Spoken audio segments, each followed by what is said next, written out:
Playoff rankings came out. Don't really care about those. It's largely a TV product at this point. We will sort this out on the field in the regular season the way that it's supposed to be sorted out. But in the meantime, I do have a brand new JP poll for you. I am going to explain something to you about a certain team that is still in the top 15 that illustrates everything this power rating is about. I got an itch in my nose. Okay, let's go. Because we've got movement in the top 3. We got a new number 1. We got a new number 2. So let's go. Let's dive in. 25 through 21. Kentucky 25, they plummeted. The horrific showing against Tennessee Saturday night, barely in the top 25. Oklahoma is an interesting case study here. Okay, the model is picking up on Oklahoma. Remember, all this is favorability on a neutral field today and moving forward. So Oklahoma could be winless. If the model thinks there's something starting to click with the team a little bit, it only cares about this point moving forward. So basically, you're 0-0 every week as far as the model is concerned. It's pinging Oklahoma a little bit. We'll see what happens there. Illinois 23, again, favorability, not where you should be ranked, favorability on a neutral field. Florida State, model loves Florida State still. At 22, they play Miami. They're favored by 7.5 this week.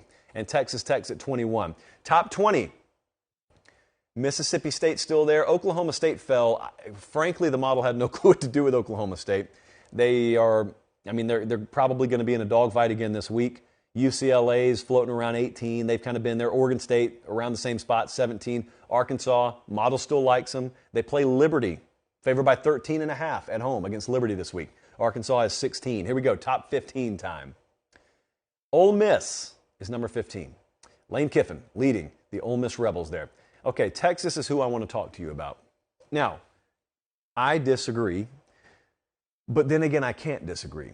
Now, remember what this thing's about. For everyone calling Texas overrated, the sole purpose of this is to talk about which teams would be favored against which teams on a neutral field. Texas, the last time you saw them, they were losing, right? They lost to Oklahoma State. Irrelevant. They were favored in the game. That's all we care about. From there, whatever the result is whatever the result is.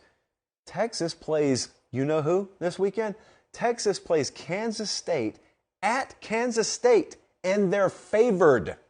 So if anything, I got Texas too low here, or either I got Kansas State too high. It's nothing more than that, okay? There's nothing more. You cannot argue with me about this. I've got the proof. Texas is still favored every week. So the odds makers are really the only thing we're trying to gauge here. So Texas, I've got it 14. Odds makers are saying you probably should bump them up there. Yeah, by the way, if you were unaware, you heard me right. That Kansas State team that just won by 50, they're a dog at home against Texas.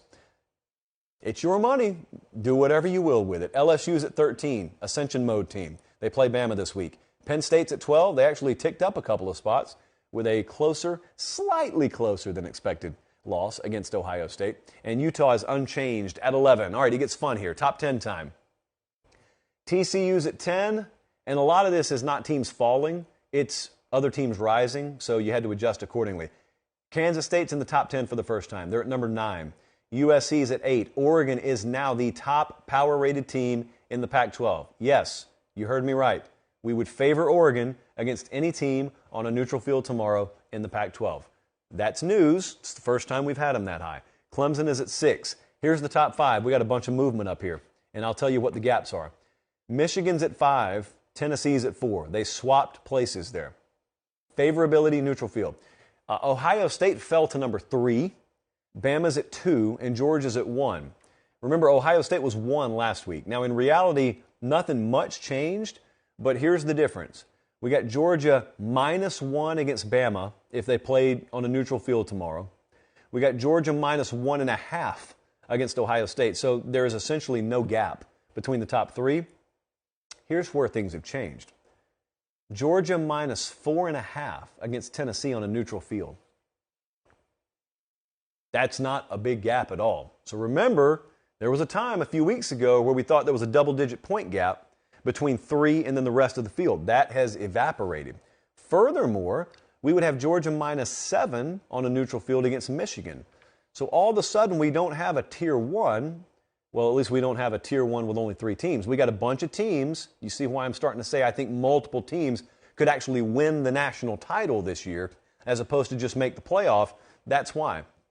So we've got obviously a couple of top 10 showdowns in the playoff rankings. We got Georgia versus Tennessee this week. So you are sure that a top 3 team will lose. I'm talking about the playoff ratings for a second. And you've also got Bama versus LSU. That's, I think, 6 against 10. So you're guaranteed to have at least 2 top 10 teams lose this week in your playoff rankings. As for our power ratings, what would we have? We'd have 1 versus 4, and we would have Bama at number 2, and we had LSU at 12. So we got 1 versus 4 and 2 versus 12. Comments are wide open. Guys, thanks for watching Late Kick. Make sure to leave a comment. I love interacting with you. But most of all, please like the video and subscribe to the channel. That's how we keep all of this free.